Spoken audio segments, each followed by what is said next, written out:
My name is Kathy, a 40-year-old office worker specializing in clerical work. I live with my husband, Bob, who is 3 years my senior and also works at the same company. Despite our 10-year marriage, we do not have children. I felt a pressing urgency to start a family right from the outset when we married at the age of 30.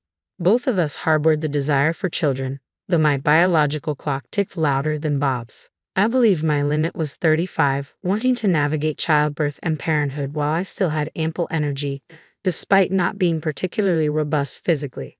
However, my wish remained unfulfilled. Bob and I began trying for a baby immediately after our wedding, but months passed with no signs of pregnancy. Eventually, we sought testing at an obstetrics and gynecology clinic. The results revealed some challenges on my end that made conception difficult. While not impossible, the odds were discouragingly low. Bob's disappointment was palpable as he questioned, "Can I become a father?" Seeing him so crestfallen left me speechless. We persisted in our efforts to conceive, clinging to a slim hope. But ultimately, a child did not come to us. Trying to uplift my despondent husband, I offered, "It's not the end of the world. Let's cherish our life together as a couple." He nodded in resignation, replying, "Yeah, there's nothing we can do about it. Let's just take things as they come." However, over time, I noticed a change in Bob. During our walks around town, seeing families with children would prompt him to muse, if we had a child, would we be enjoying outings like that on weekends? Visiting a colleague's home where kids were present, he would comment wistfully, "You're fortunate to have children." His envy apparent, I began to wonder if deep down he couldn't let go of the idea of having a child, and his longing made me uneasy. Then Bob began to grow distant from me. When we were actively trying to conceive, he had been incredibly supportive, often reminding me not to overexert myself, fearing it might affect our chances of pregnancy. He eagerly took on household chores and heavy lifting, always insisting, "I'll handle that," with a caring attitude. On weekends, he willingly shouldered the household responsibilities, reasoning, "You manage during the week." However, once we learned of my difficulty conceiving, everything changed. He abruptly stopped helping around the house, claiming, "I'm tired." Household chores are a wife's duty, aren't they? He spent his weekends idling, either sleeping or absorbed in his smartphone. Suddenly burdened with more tasks, my health began to decline. When I fell ill, his response was callous, "Figure it out yourself." I felt powerless to confront him because, in truth, my infertility was the root of our struggles. I began contemplating divorce.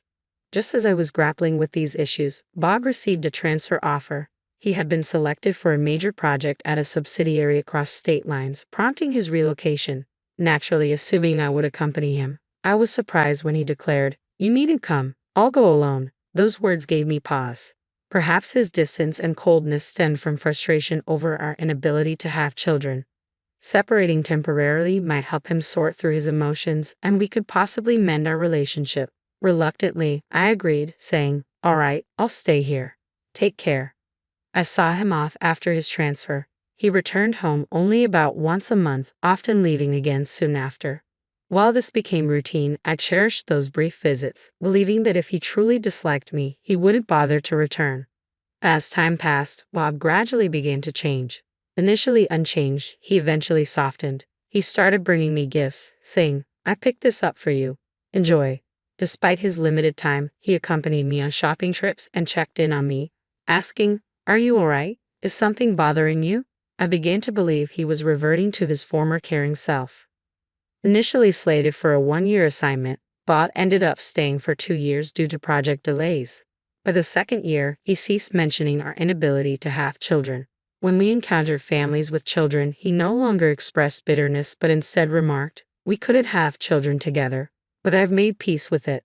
I felt a wave of relief knowing he had come to terms with our situation. 2 years later, he completed his work assignment and returned home to me. "Welcome back. You must be exhausted." I greeted him. "I'm finally home. Now we can be together," he replied with calmness. Yet our peaceful reunion was short-lived. Upon his return, he approached me with surprising news. "There's a young relative in my family who had a baby before marriage. She feels unable to raise the child alone due to her age. Would you consider adopting the baby?" His proposal caught me off guard. "What's going on?" I asked in bewilderment. He explained, "Since we couldn't have our own child, I thought adopting this baby and raising it as our own could be a solution." Overwhelmed by this sudden request, I asked for time to think. But doubts nagged at me. We had little contact with his family, exchanging Christmas cards once a year. Without a wedding ceremony, I knew little of his relatives. Reluctant to adopt a child from mere strangers, I requested, could I meet the child's parents? I'd like to understand their situation better. He adamantly refused, asking, why does it matter who they are? Why this sudden interest? Sensing his defensiveness, I insisted on knowing more about the child's background and the father's whereabouts. He grew defensive, snapping, the father abandoned them. Okay, stop prying into their lives. It's about helping a child in need. His reaction unsettled me. Then he exploded, enough. If you won't agree to this, it's over between us. Leave right now. In his outburst, I sensed his true motive. He prioritized having a child at any cost, disregarding my feelings entirely. It was clear where I stood in his priorities, and I realized I had reached my breaking point. Okay, I'll gather my things and go, I stated calmly. Swiftly, I packed my belongings and left our home that very day. With nowhere else to go, I sought refuge in a motel near the train station. The divorce proceedings with my husband proceeded smoothly. We resolved everything through our respective lawyers to prevent any conflicts, settling matters like alimony, property division, and other issues without incident. Feeling uncomfortable working at the same company as him, I made the decision to resign and secured a new job elsewhere. With proficiency in computer skills and administrative assistant certifications, I secured a position at a small law firm. Adjusting to my new workplace took some time, but I soon settled into a routine and found peace in my daily life. Having lived apart from my husband for 2 years, returning to an empty home had become my norm. One day, about a year into my new job, my ex-husband unexpectedly appeared at my workplace, holding a small child.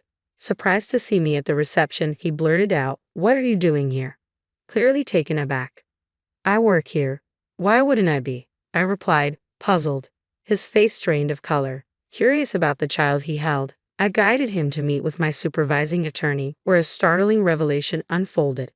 "Sir, I've had doubts since this child was born a year ago. I don't believe he's biologically mine," he confessed.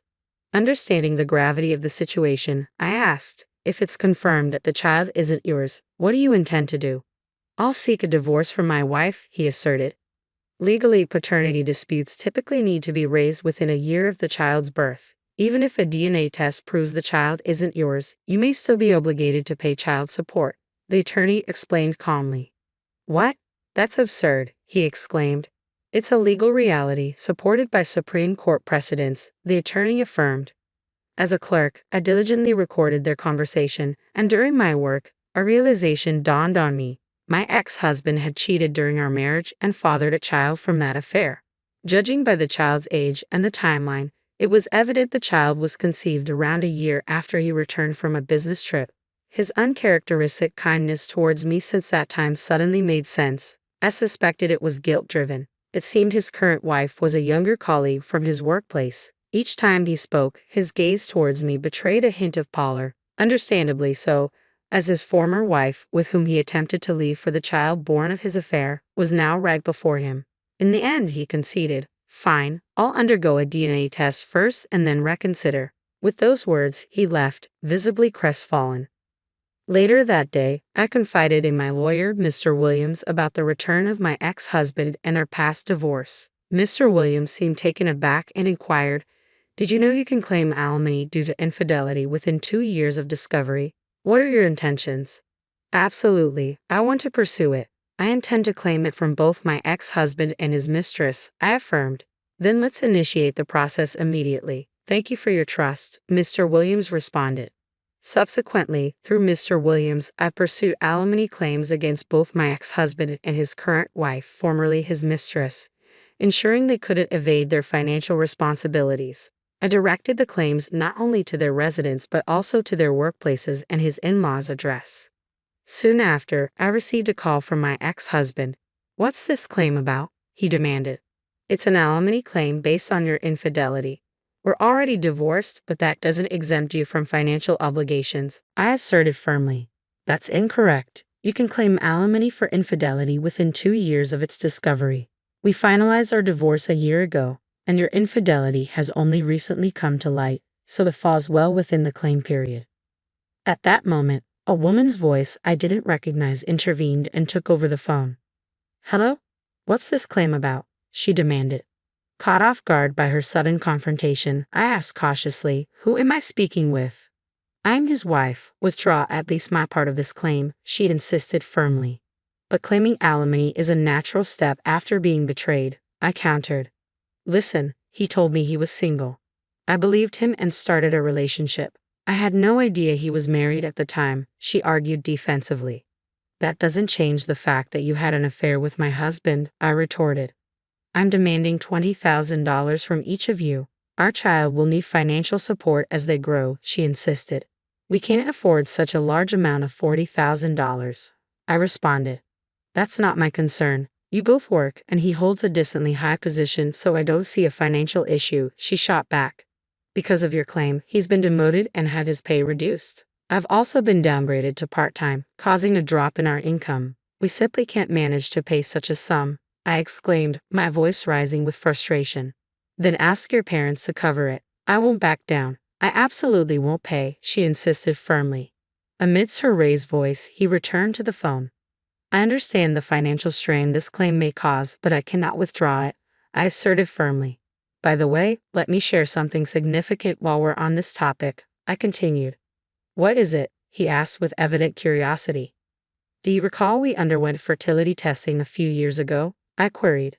Yes, I remember. It revealed I had an issue, but you also had a problem, he recalled. You might find this surprising, but the test results actually indicated that both of us had fertility issues, I revealed calmly.